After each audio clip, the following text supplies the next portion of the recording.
Let's see, let's see.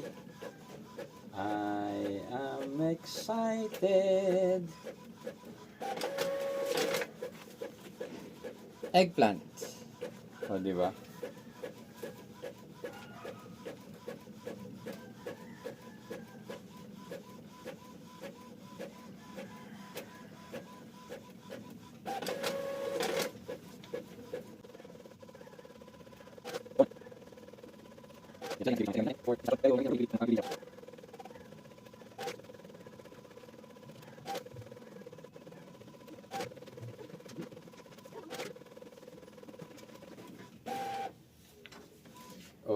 Okay.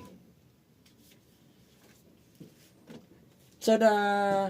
So, anong gagawin natin dito? Una, this one, ipapaserox natin. Kasi ito yung kanilang eco-color. Tapos, ito yung, kumbaga, ito yung kulay.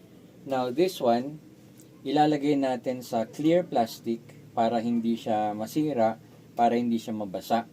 Tapos, ito yung pang-instruction natin sa harap. Tapos, ito, ipapaserox natin. Although, syempre, hindi na magiging colored ito, pero at least makikita nila yung idea and then ito yung gagawin nilang color dito. So dire-diretso yun hanggang matapos natin yung activity. Alright. Alright. I'm so excited para bukas. Hi.